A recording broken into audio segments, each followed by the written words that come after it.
Download aplikasi Tarbiyah Sunnah di handphone Anda. Tersedia di Google Play dan App Store. Assalamualaikum warahmatullahi wabarakatuh.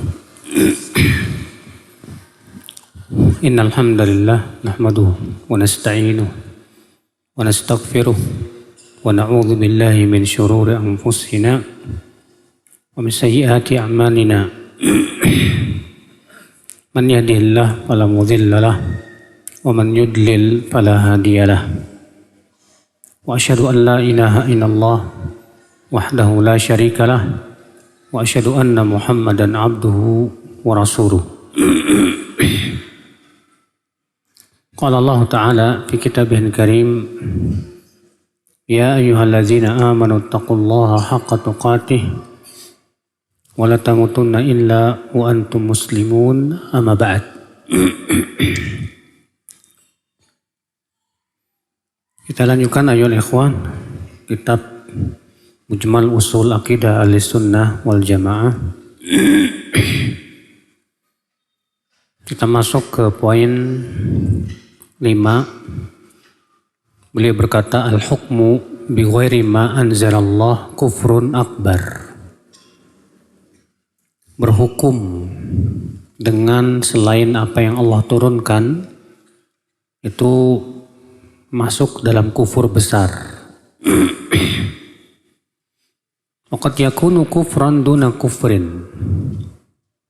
Dan terkadang masuk dalam kufur kecil. Terkadang masuk dalam kufur apa? Kecil. Kemudian beliau menjelaskan kapan kufur besar, kapan kufur kecil. Fal awwalu iltizamu syar'in ghairi syar'illah. Adapun yang pertama kata beliau itu mewajibkan syariat selain syariat Allah. Ia mewajibkan syariat selain syariat Allah. Au tajwizil hukmi bihi, atau membolehkan berhukum dengan hukum selain Allah.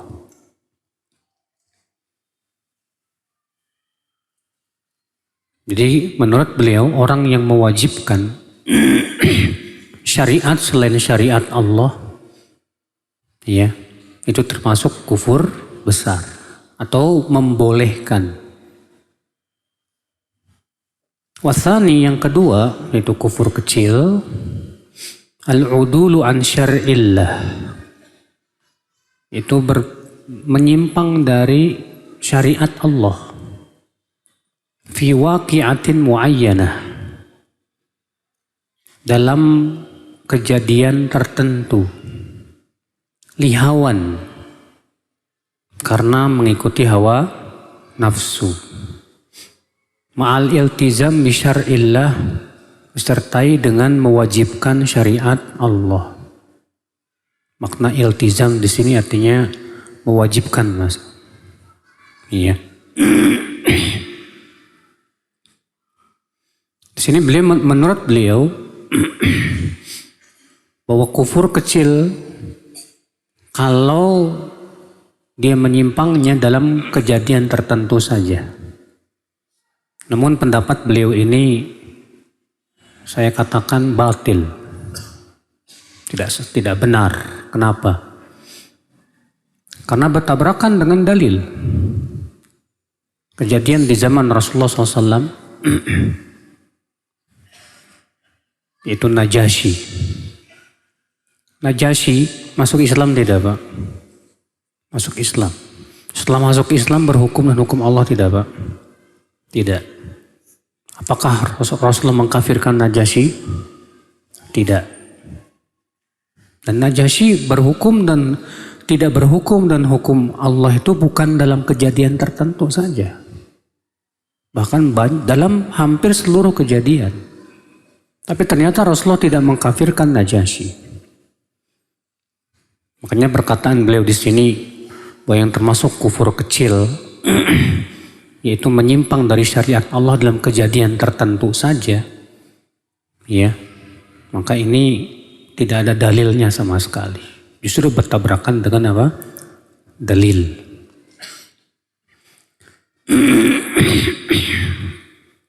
Ikhwatal Islam, Ahlussunnah wal Jamaah sepakat, Pak. Siapapun yang berhukum dengan hukum selain Allah, disertai dengan keyakinan bahwa berhukum dengan hukum selain Allah itu tidak boleh. Dan dia yakin bahwa yang wajib itu berhukum dan hukum Allah. Tapi kemudian dia tidak berhukum dan hukum Allah. Bukan karena keyakinan itu boleh, bukan. Bukan karena keyakinan itu apa?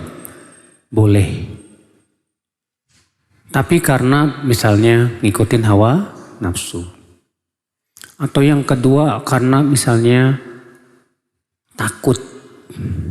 Takut. Karena apa? Takut. Kalau dia berhukum dan hukum Allah, dia bakalan dibunuh atau dilengsarkan dan yang lainnya. Dan banyak alasan lain. Maka orang yang seperti ini, semua ulama Ahlussunnah sepakat dia tidak kafir. Dia belum kafir, tapi dia telah melakukan dosa besar. Iya. Adapun kalau dia berhukum dengan hukum selain Allah, dengan keyakinan bahwa itu hukumnya halal dan bahwasanya Allah membolehkannya, makanya ini yang disepakati oleh para ulama seluruhnya bahwa ini kafir, murtad dari agama Islam. Tapi ingat ya, ini mengkafirkan perbuatan. Jangan samakan antara mengkafirkan perbuatan dengan mengkafirkan individu. Ya. Allah berfirman, "Wa man lam yahkum bima anzalallah fa ulaika humul kafirun." Siapa yang tidak berhukum dengan apa yang Allah turunkan, maka dia kafir. Allah mengatakan bahwa orang yang tidak berhukum dan hukum Allah, maka dia apa? Kafir. Namun, para sahabat ketika menafsirkan ayat ini, Pak, seperti Ibnu Abbas dan yang lainnya, mereka mengatakan bahwa kafir dalam ayat ini adalah kafir yang tidak mengeluarkan pelakunya dari Islam. Sebagaimana Ibnu Abbas berkata dalam riwayat Tawus, demikian pula dari jalan Ali bin Abi Talhah, ya, dan ini merupakan jalan-jalan yang sahih. Ibnu Abbas berkata ketika menafsirkan firman Allah, "Wa man lam yahkum bima anzalallah fa ulaika humul kafirun." Apa kata beliau? Laisal kufru huna kama yafhamun. Bukanlah kafir dalam ayat ini seperti yang dipahami oleh mereka kaum Khawarij, bukan. Wa innamal kufru alladzi la yanqulu 'anil millah. Akan tetapi kafir yang dimaksud dalam ayat ini adalah kafir yang tidak mengeluarkan pelakunya dari Islam. Kufrun duna kufrin. Kekafiran di bawah kekafiran. Artinya ini termasuk kufur kecil, bukan kufur apa? Besar. Dan yang ditafsirkan oleh Ibnu Abbas ini sesuai, Pak, dengan perbuatan Rasulullah dan yang disabdakan oleh Rasulullah SAW. Adapun perbuatan Rasulullah tidak mengkafirkan Najasyi. Padahal Najasyi masuk Islam. Selama dia masuk Islam, dia tidak berhukum dan hukum Allah. Kenapa? Karena Najasyi takut. Atau bisa jadi belum sampai kepadanya apa? Hujah. Belum sampai kepadanya apa? Keterangan. Makanya Rasulullah tidak mengkafirkan. Bahkan ketika Najasyi meninggal dunia, Rasulullah mengumumkan bahwa hamba Allah yang saleh telah meninggal dunia. Kemudian diadakanlah sholat gaib. Dan ini dalil yang sangat kuat bahwa orang yang berhukum dan hukum selain Allah itu tidak mutlak kafir. Dalam hadis yang lain yang sahih,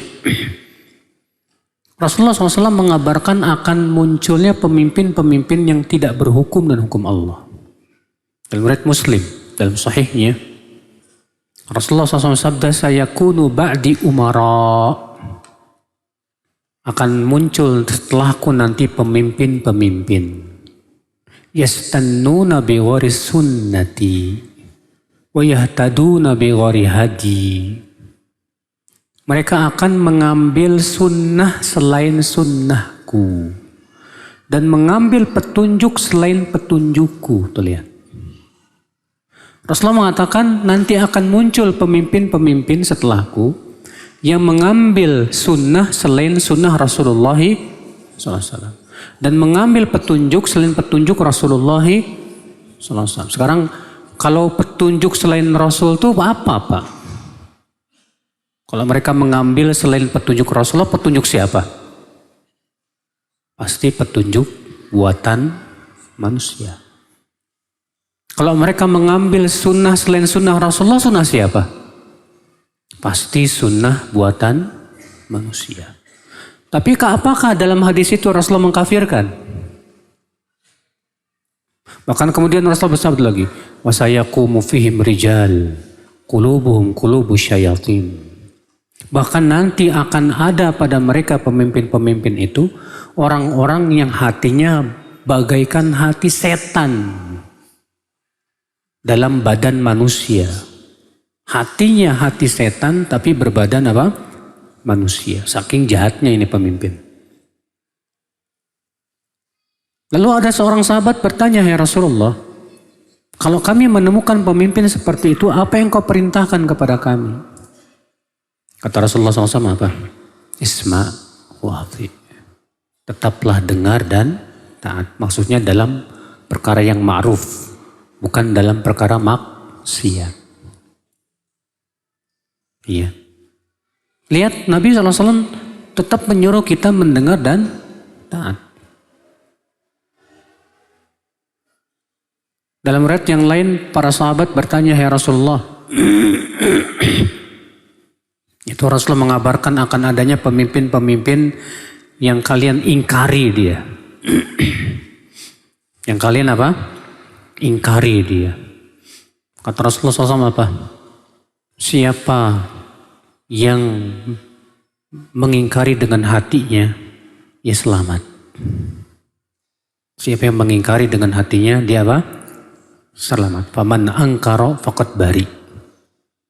Walakin man radhiya wa taba. Yang tidak selamat itu adalah yang ridho terhadap kezoliman dia dan mengikuti kezoliman dia. Lalu apa kata para sahabat? Afala nunabidhum ya Rasulullah? Boleh enggak kami lawan pemimpin seperti itu ya Rasulullah? Boleh enggak kami memberontak kepada pemimpin seperti itu ya Rasulullah? Apa kata Rasulullah? La ma aqamu fikumus shalah. Selama mereka masih mendirikan sholat. Rasulullah hanya menyebutkan satu saja. Selama mereka mendirikan sholat. Rasulullah tidak mengatakan selama mereka berhukum dan hukum Allah. Tidak. Tapi Rasulullah mengatakan selama mereka masih mendirikan sholat, tidak boleh kalian memberontak. Lihat akhwal Islam. Dalam hadis yang lain Rasulullah SAW sabda, hadis yang hasan. Kata Rasulullah SAW, Inna ural Islam ya satanqudu urwatan. Tali Islam ini akan lepas seutas demi seutas. Kullaman qadat al-urwah tashabbathan nas billati taliha. Setiap ada tali Islam yang lepas, orang-orang akan berpegang kepada tali Islam yang lain. Kemudian Rasulullah menyebutkan apa yang pertama kali lepas. Kata Rasulullah, awwaluhal hukmu. Yang pertama kali tali Islam lepas adalah hukum. wa akhiruhas shalah. Dan yang terakhir kali tali Islam lepas adalah sholat. Lihat Rasulullah SAW mengatakan bahwa tali Islam itu akan lepas satu persatu, Pak. Dan ternyata yang pertama kali lepas dari tali Islam itu apa? Masalah hukum. Dan hadis ini menunjukkan tidak mutlak kafir orang yang berhukum dan hukum selain Allah Subhanahu wa taala. Siapa yang mengatakan bahwasanya siapa yang berhukum dengan selain hukum Allah maka dia kafir secara mutlak, ini kaum Khawarij. Pendapat kaum Khawarij adalah setiap yang berhukum dan hukum selain Allah kafir secara mutlak, langsung dikafirkan, Pak. Murtad dari agama Islam. Adapun Ahlussunnah tidak. Makanya di sini beliau memberikan perincian bahwa berhukum dan hukum selain Allah itu terkadang kufur kecil dan terkadang kufur apa? Besar. Kapan kufur kecil? Jika dia masih punya keyakinan bahwa berhukum dan hukum Allah itu wajib. Ya. Adapun kalau dia mengingkari kewajiban itu dan meyakini bahwa itu boleh-boleh saja, nggak masalah, maka ini bisa jatuh kepada kufur besar dan bisa mengeluarkan pelakunya dari Islam. Namun juga, Pak, dalam masalah mengkafirkan pun harus terpenuhi syaratnya. Dalam masalah mengkafirkan pun harus terpenuhi apa? Syaratnya. Apa syaratnya? Antaquma alaihil hujjah wa tuzalu anhu syubhah. Yaitu tegak padanya hujjah, dijelaskan dulu dan dihilangkan darinya syubhat. Barangkali dia terkena syubhat, ya, barangkali dia terkena syubhat pemikiran. Nah, ini akhwal Islam. Dan tentunya akhi yang punya kewajiban menjalankan hukum Allah itu pemimpin. Mereka lah yang akan ditanya nanti oleh Allah pada hari kiamat. Kalau mereka ternyata tidak menjalankan hukum Allah, itu urusan dia dengan Allah. Iya. Baik, kita masuk ke poin yang ke-6. Taqsim dini ila haqiqatin yatamayyazu bihal khassatu wa syari'atin talzamul 'ammatu dunal khassah. Wa faslu siyasati aw ghairiha anid dini batilun. Bal kullu ma khalafa syari'ata min haqiqatin aw siyasatin aw ghairiha fahuwa imma kufrun wa imma dhalalun bihasbi darajatihi. Membagi agama menjadi dua tingkatan. Tingkatan yang pertama tingkatan hakikat, di mana tingkatan hakikat ini merupakan keistimewaan orang-orang tertentu saja yang sudah sampai kepada derajat tinggi. Yang kedua, tingkatan syariat. Dengan tingkatan syariat ini adalah tingkatannya orang-orang awam.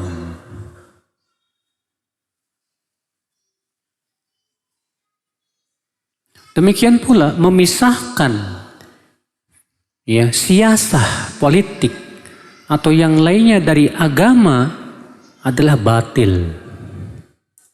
Memisahkan siasah itu artinya politik, Pak, atau yang lainnya dari agama adalah batil. Bal kullu ma khalafa syariah, maka semua yang menyelisih syariat,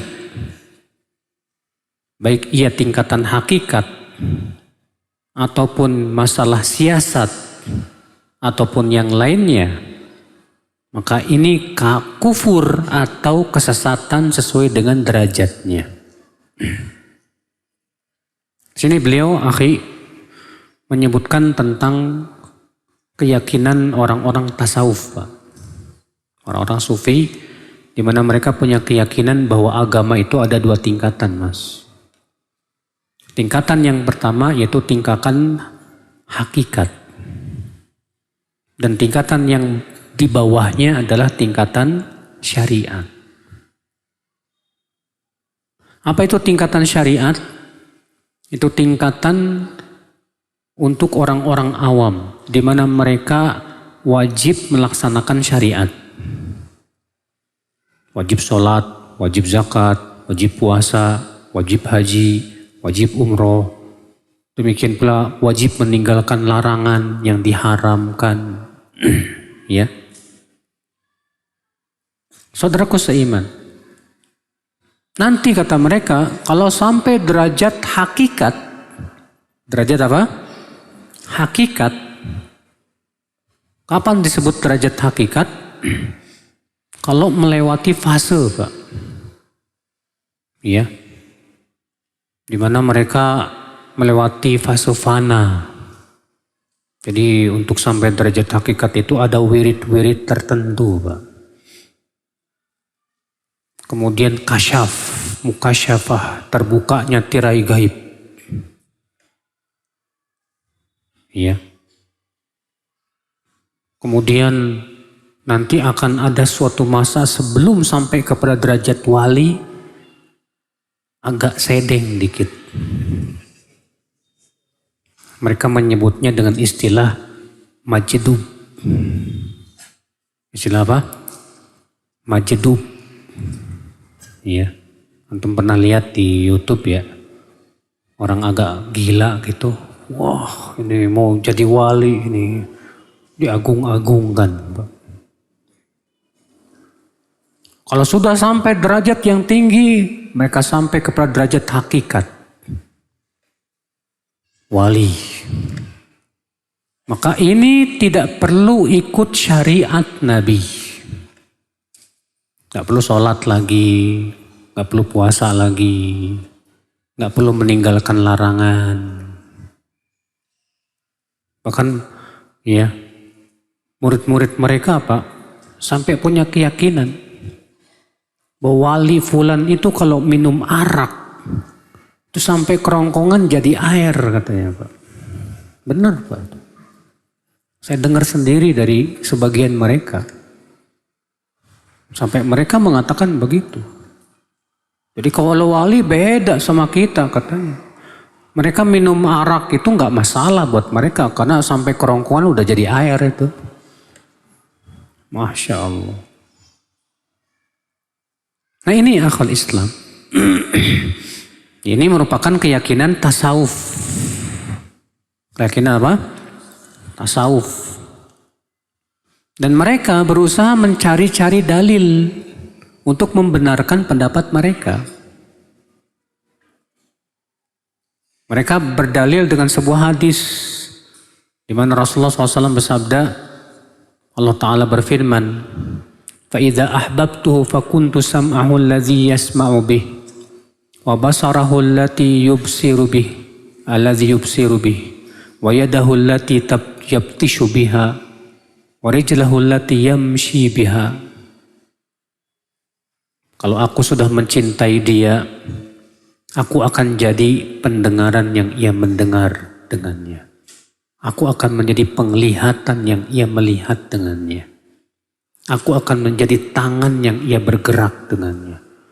Dan aku akan menjadi kaki yang ia melangkah dengannya. Kata mereka berarti Allah sudah bersatu dengan mereka. Allah sudah apa? Bersatu. Ya.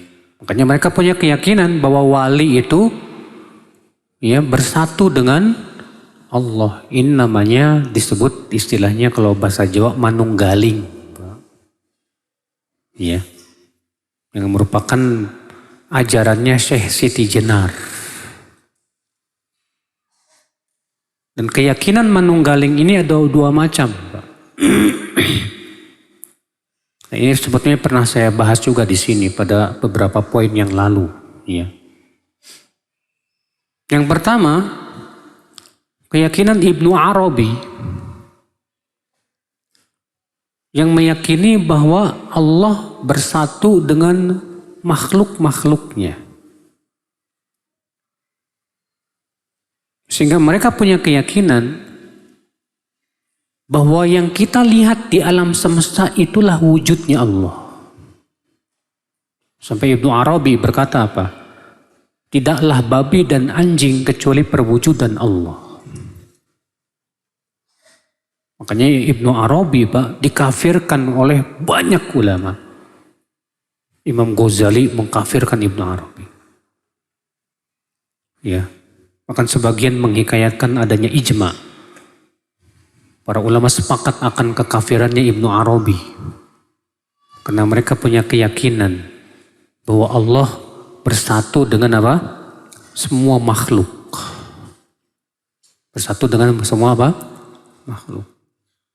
Dan ini keyakinan sangat menyesatkan, Pak. Karena dengan keyakinan ini berarti orang yang menyembah batu, orang yang menyembah pohon, gak masalah. Karena itu hakikat perwujudan Allah. Sehingga mereka tidak mengingkari menyembah batu, menyembah pohon, menyembah hewan, dan yang lainnya.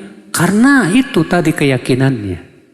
Bahwa ya, yang kita lihat di muka bumi ini, di alam semesta ini, itulah perwujudan Allah. Ini mengerikan, Pak. Yang kedua, yaitu ini disebut wahdatul wujud ya.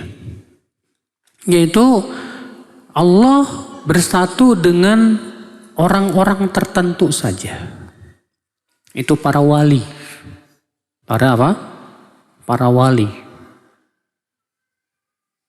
Sehingga mereka menganggap bahwa wali itu bersatu dengan Allah Subhanahu wa ta'ala. Oleh karena itulah mereka punya keyakinan wali tidak mungkin salah. Wali tidak mungkin apa? Salah. Mereka berhujah dengan hadis tadi, Pak. Allah berfirman, kalau aku sudah mencintainya, aku yang akan menjadi pendengaran yang ia mendengar dengannya, penglihatan yang ia melihat dengannya, tangan yang ia memukul dengannya, dan kaki yang ia melangkah dengannya. Memang kalau kita perhatikan hadis ini seakan-akan mendukung pendapat mereka, Pak. Padahal hadis ini tidak mendukung sama sekali.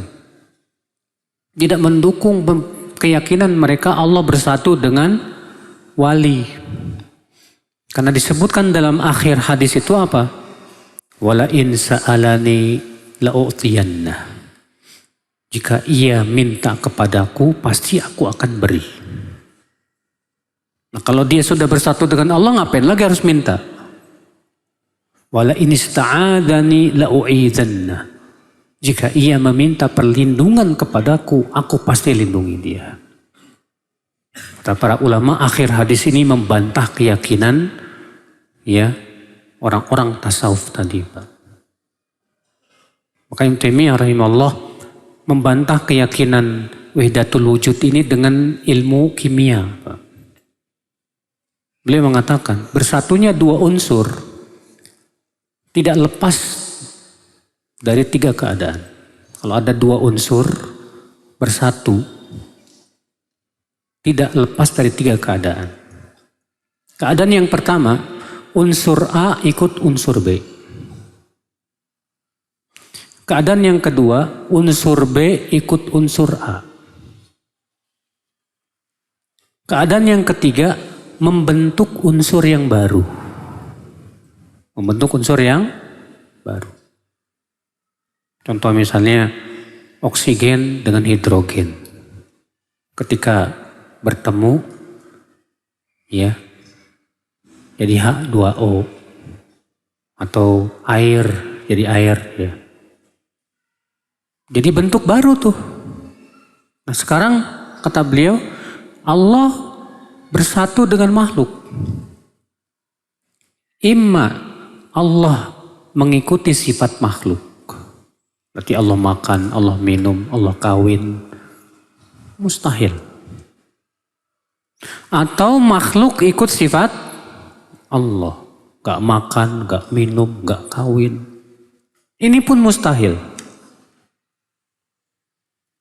atau membentuk unsur baru.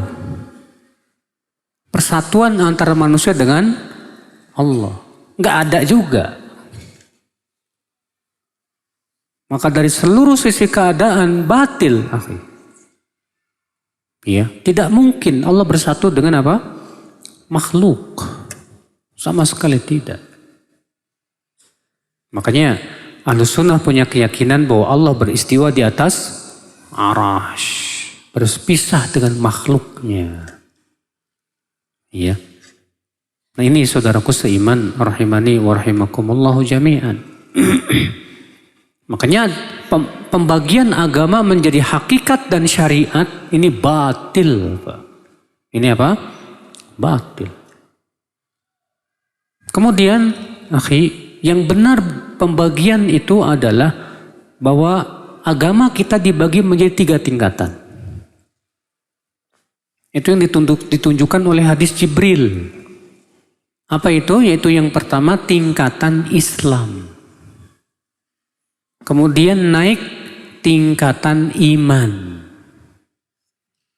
Kemudian naik tingkatan ihsan. Nah inilah yang ditunjukkan oleh dalil ya. Tingkatan Islam ini yang paling rendah. Imam Ahmad ditanya, siapa muslim? Kata Imam Ahmad, yang masih melakukan dosa-dosa besar. Siapa mukmin? Yaitu yang menjalankan kewajiban dan menjauhi larangan. Siapa muhsin? Yaitu bukan hanya melaksanakan kewajiban dan menjauhi larangan, tapi mereka melakukan yang lebih dari itu, dari perkara-perkara yang disunnahkan.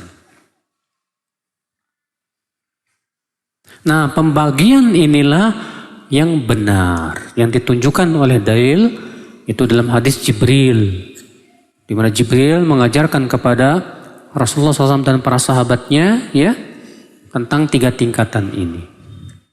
Ya. Kita lakukan dan memisahkan politik, ekonomi dan yang lainnya dari agama adalah batil. Jadi katanya agama-agama, politik-politik. Jangan dicampur adukan. Kita katakan tidak bisa, Mas.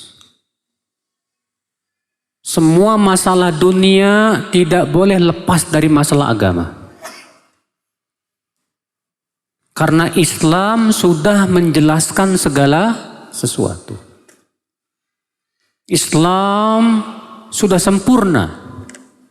Tidak mungkin Rasulullah SAW menjelaskan masalah tata cara buang air, tapi tidak menjelaskan tentang masalah yang lebih besar dari itu.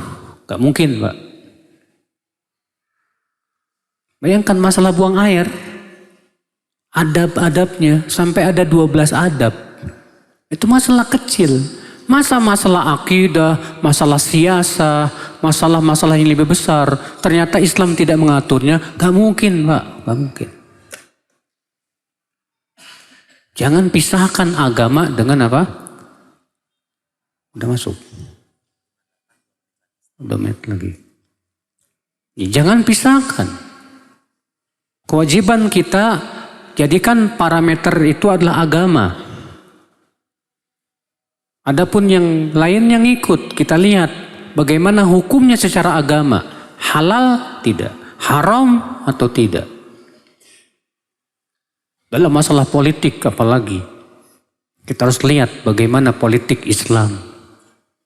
Bukan politik yang menghalalkan segala cara.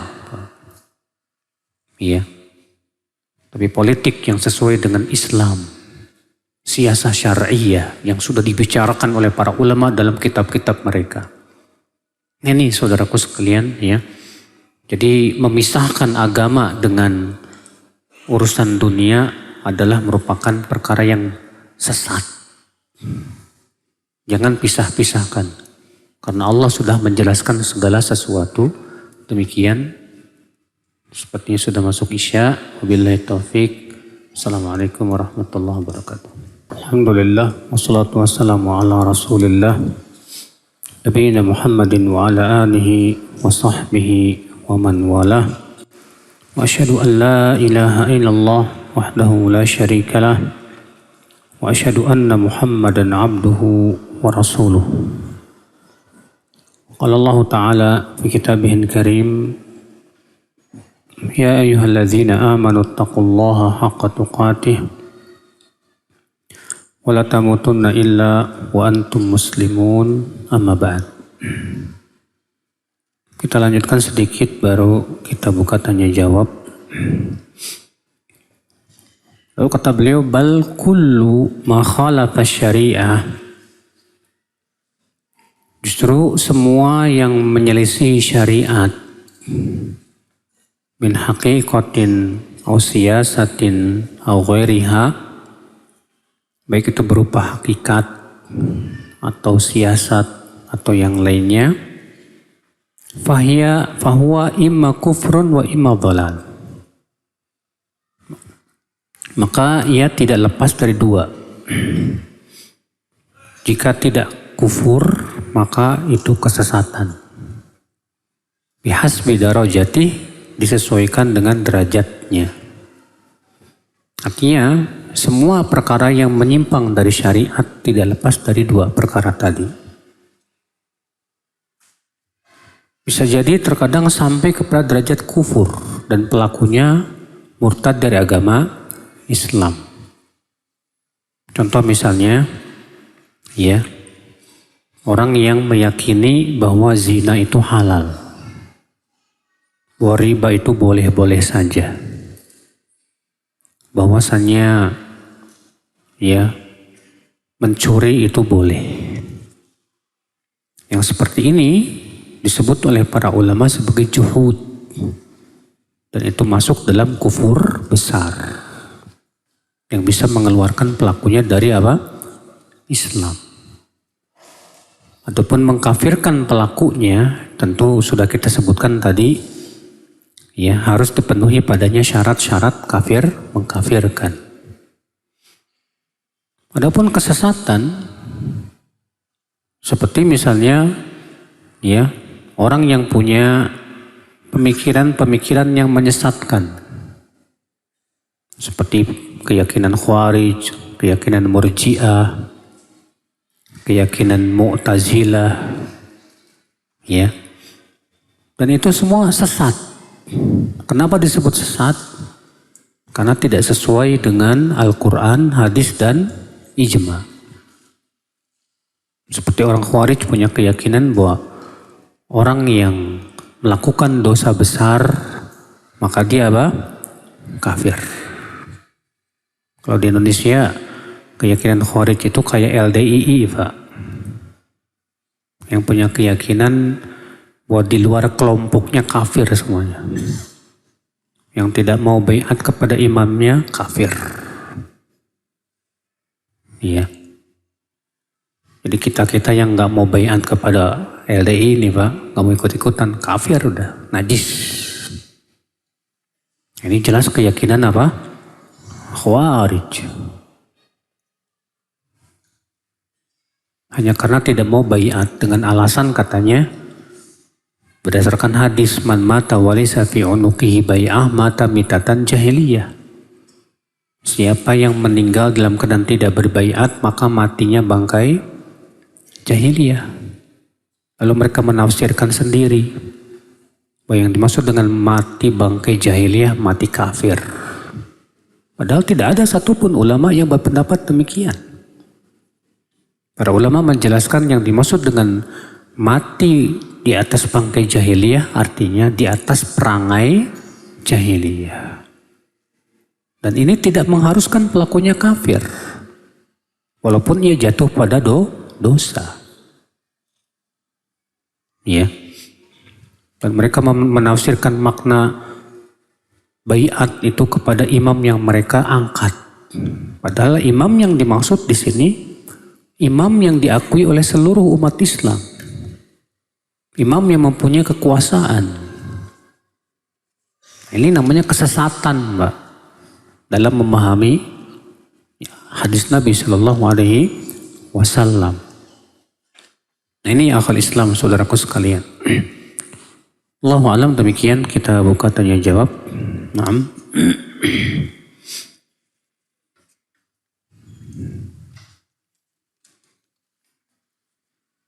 Bagaimana hukumnya anak perempuan yang suka upload fotonya di medsos? Waduh. Dan hukumnya anak yang suka membentak orang tuanya. Durhaka ini. Adapun wanita yang suka upload fotonya di medsos, hati-hati. Perbuatanmu itu termasuk dosa. Allah menyuruh wanita itu menutup perhiasannya. Allah berfirman, "Wala yubdina zinatahunna." Janganlah para wanita memperlihatkan perhiasan-perhiasan mereka. Apa perhiasan? Semua yang sifatnya menarik. Maka dari itu, wanita yang suka upload fotonya di medsos supaya dinikmati kecantikannya oleh banyak laki-laki, setiap mata yang melihat dia dosa buat dia. Ya. Adapun membentak orang tua ini jelas termasuk uququl walidain, durhaka kepada orang tua. Allah berfirman, "Wala taqul lahuma uff wala tanharhuma wa qul lahuma qawlan karima." Jangan kamu ucapkan kepada orang tuamu ufjis. Wala tanharhuma, dan jangan kamu bentak mereka. Dan ucapkan kepada mereka dengan ucapan yang lemah, lembut, yang mulia. Ya.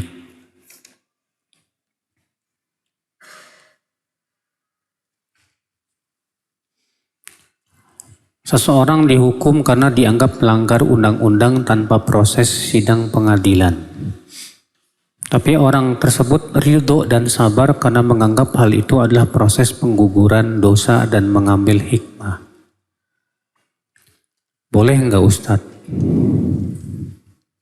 Ya kalau dia memang memilih untuk ridho aja, ya dengan keyakinan mudah-mudahan ini menggugurkan dosa, ya silakan saja.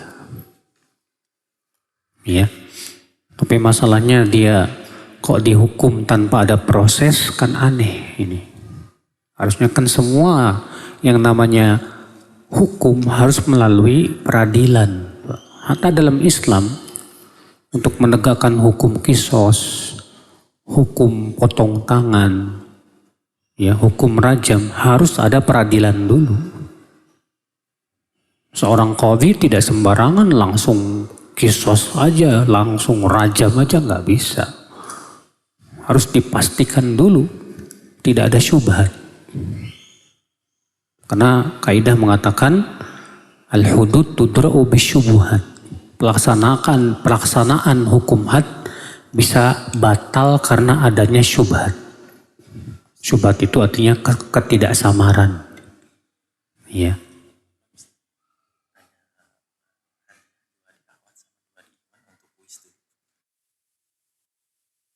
Ada kuis katanya Pak.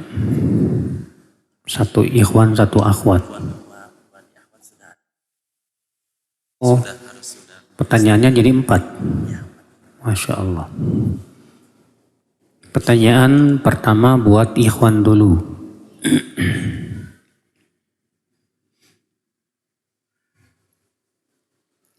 Berhukum kepada hukum selain Allah, apakah mutlak pelakunya kafir? Betul. Apakah orang yang berhukum dan hukum selain Allah pelakunya mutlak kafir? Assalamualaikum, izin jawab Pak. Tidak, tapi tergantung dengan apa keyakinannya. Bisa jadi dosa besar atau bisa jadi kufur.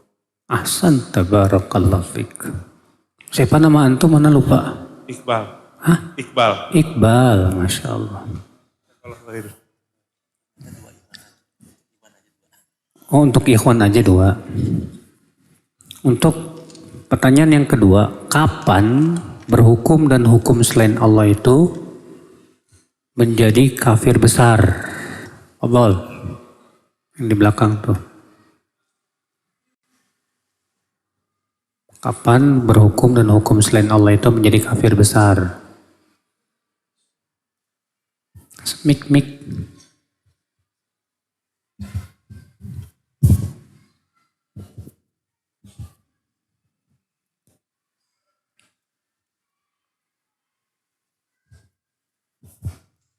Jika punya keyakinan bahwa tidak perlu memakai hukum Allah.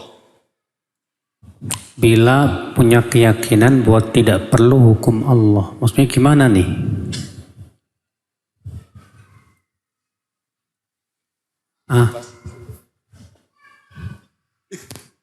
Dijelaskan lagi.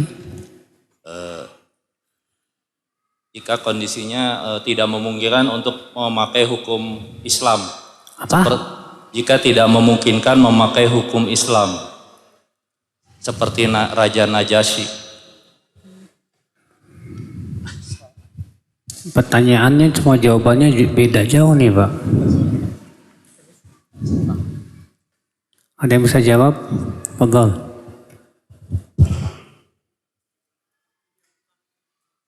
Mewajibkan hukum yang bukan hukum Allah dengan keyakinan bahwa itu halal, boleh, gak apa-apa, insya Allah. Hah? Oh ya, sekarang pertanyaan buat akhwat. Pertanyaan yang pertama,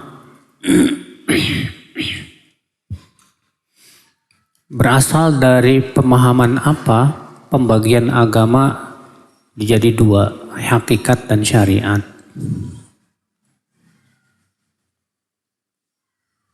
Akhwat, berasal dari pemahaman mana atau kelompok mana bahwa agama itu ada dua tingkat? Hah? Pemahaman tasawuf. Tasawuf, betul. Pertanyaan yang kedua, tingkatan dalam Islam, dalam agama kita itu yang benar ada berapa tingkatan? Apa saja? Bismillah, tingkatannya ada 3. Yang pertama itu Islam, yang kedua iman, yang ketiga ihsan. Ahsanti, barakallahu fiik. Apakah ada pertanyaan ya?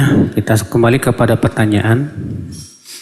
Apakah dibenarkan bila seseorang memposisikan Syekhul Islam Ibnu Taimiyah, Syekh Muhammad bin Abdul Wahab, dan syekh-syekh lainnya sebagai ulama salaf, kemudian mensucikan pendapat mereka?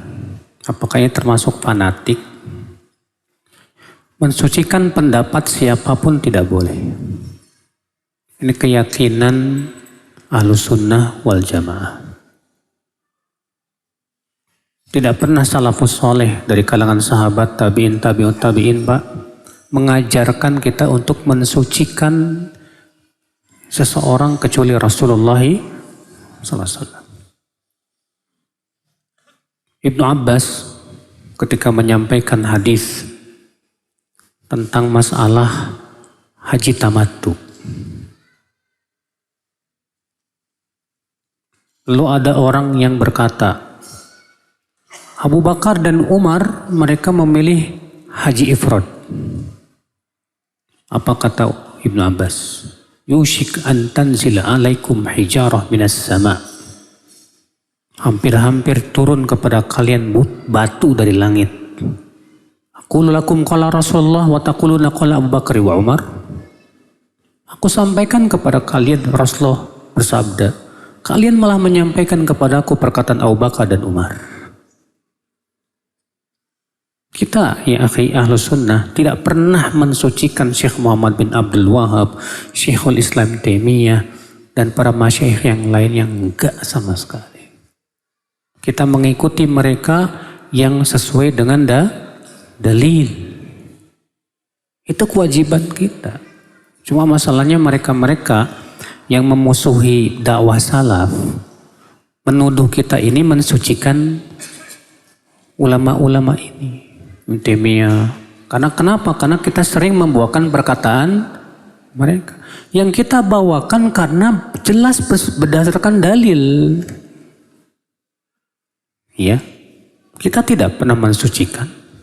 Berapa banyak pendapat Syekhul Islam yang kita selisihi karena kita melihat ada yang lebih kuat dalilnya.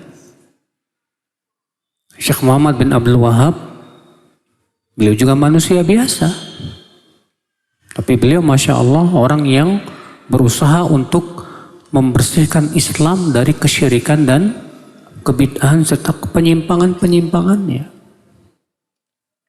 Lalu kemudian beliau dituduh sebagai apa? Pantolan Wahabi.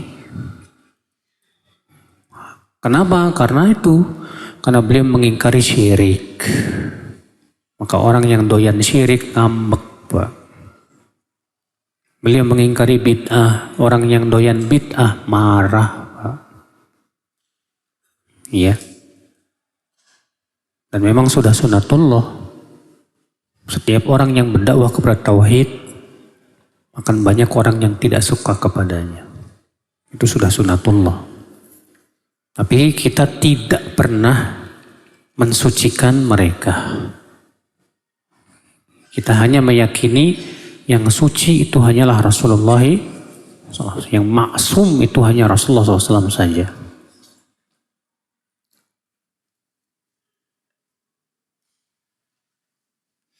Saya seorang karyawan yang bekerja sebagai penjaga toko. Di toko tersebut terdapat jimat atau rajah yang ditulis dengan huruf-huruf Arab dan dipasang di dinding. Bolehkah saya bekerja di situ? Boleh, tapi dalam rangka mengingkari. Kalau antum tidak mengingkari, diam 1000 bahasa, antum setan bisu. Ya. Dan keberadaan antum di situ kalau Allah turunkan azab kena antum. Ya. Dan kebetulan juga bosnya seorang non muslim Ustadz. Tapi dia percaya sama jimat-jimat dengan tulisan huruf Arab. Jelaskan bahwa dalam Islam itu nggak boleh nih Mas. Dalam Islam ini termasuk keyakinan-keyakinan yang syirik. Kalau dia nanya syirik apaan sih? Jelasin. Sekalian antum dakwahi dia.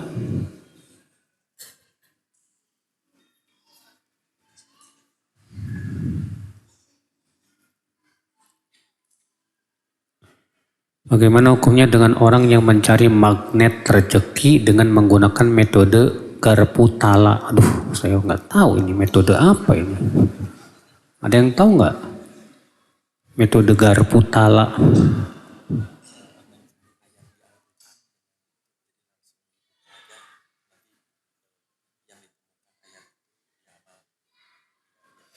Makanya mencari ayat Al-Quran dengan cara acak langsung dibuka, yang dia temukan yang langsung dilihat itu yang apa? Jadi jawaban dari masalah dia atau diamalkan. Kita katakan, akhi ini bukan perbuatan Rasulullah, bukan pula perbuatan sahabat, bukan perbuatan tabi'in, tabi'ut tabi'in. Memang betul Al-Quran itu syifa, penyembuh. Tapi apakah caranya seperti itu? Tidak. Para sahabat itu mereka mempelajari Al-Quran 10 ayat, 10 ayat. 10 ayat dulu mereka pelajari, mereka pahami, mereka amalkan. Setelah itu tambah lagi 10 ayat. Demikian selanjutnya. Adapun buka, langsung tanjuk, bas. Wah ini dia nih, jawabannya ini. Iya. Udah gitu menafsirkan sendiri lagi pakai akal pikirannya. Waduh ini bahaya Mas. Ini bisa berubah jadi kesesatan. Ya.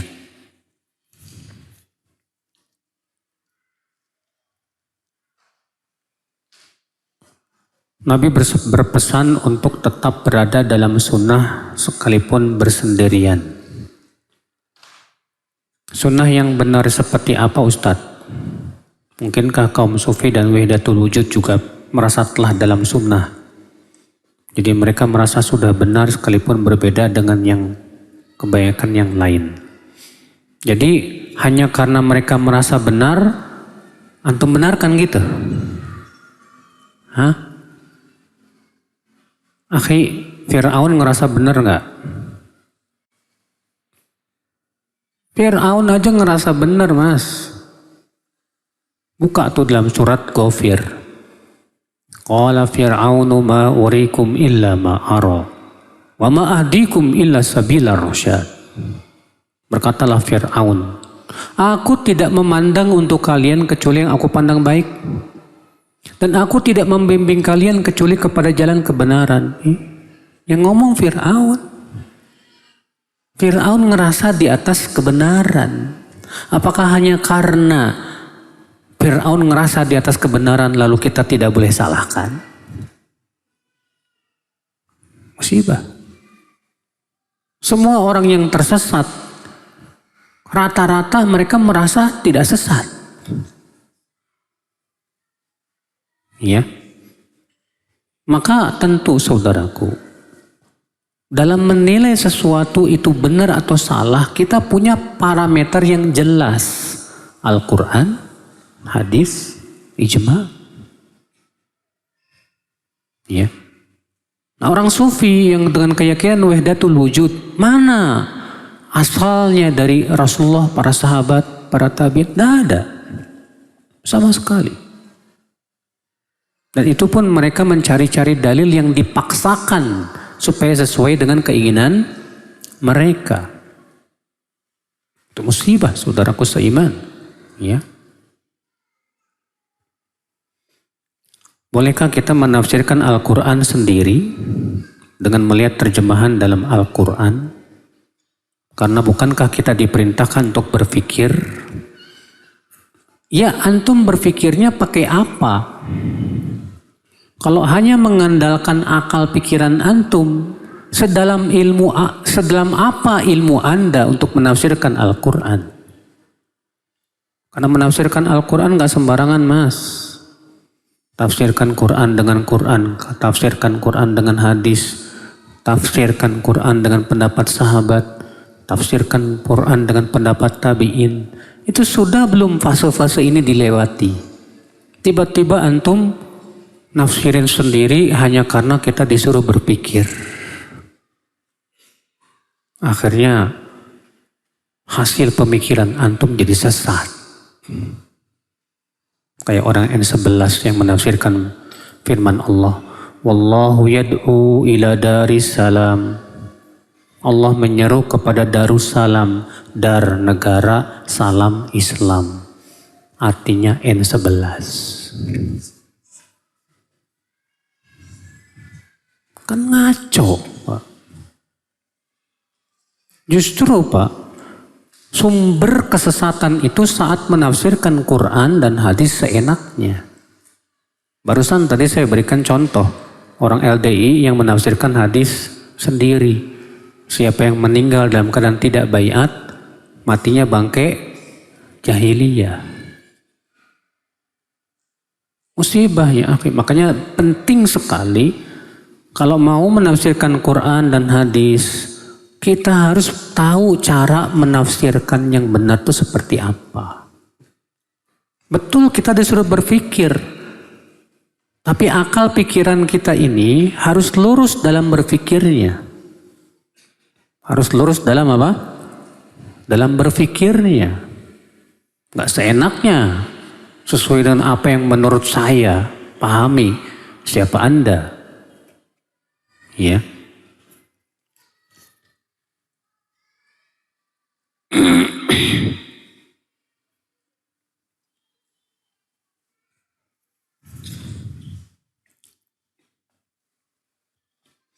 Saya profesional bidang sipil, bagian quality control, bangunan-bangunan, tentang kelayakannya dan kekuatannya.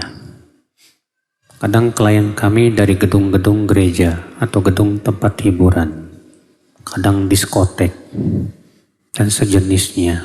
Gimana tuh Ustaz? Wala ta'awanu 'alal ismi wal 'udwan. dan jangan saling tolong-menolong dalam dosa, dan itu jawabannya.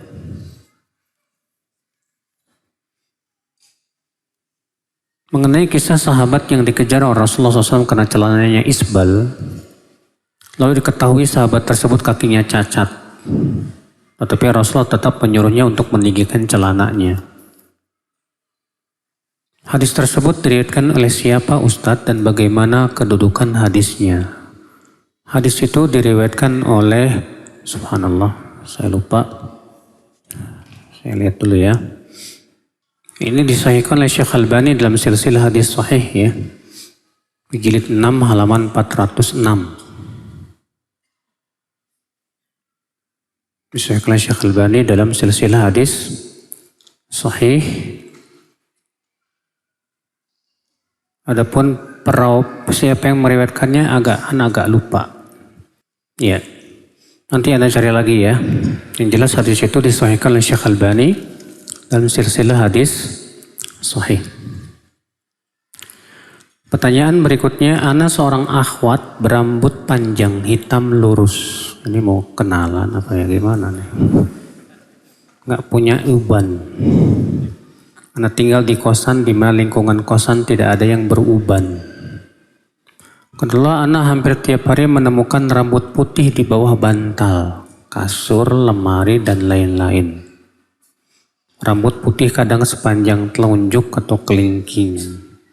Allahu a'lam, ini rambut siapa dan datang dari mana? Apa yang ana harus lakukan Ustadz? Dan rambut yang ana temukan harus ana apakan? Bacakan aja surat Al-Baqarah. Rasulullah bersabda, "Iqra'u surat Al-Baqarah fa inna syaitan yanfiru minal bait alladhi tuqra'u fi suratul Baqarah." Bacalah surat Al-Baqarah karena setan akan lari dari rumah yang dibacakan padanya surat Al-Baqarah. Ya. Adapun rambut tersebut cukup kita buang saja. Karena kalau misalnya dikatakan ini rambut siapa, sementara teman-teman nggak ada yang beruban. Tapi kok ada rambut-rambut putih begitu? Ya bisa jadi syaitan yang membawanya, jin dan yang lainnya, hanya Allah yang maha tahu. Yang jelas antum ya anti bacakan saja surat Al-Baqarah supaya setan-setan itu apa? Lari ya dari rumah. Demikian saya kira cukup. Semoga yang saya sampaikan bermanfaat. Subhanakallah bihamdik. Asyhadu an la ilaha illa anta astaghfiruka wa atubu ilaik. Wassalamualaikum warahmatullahi wabarakatuh.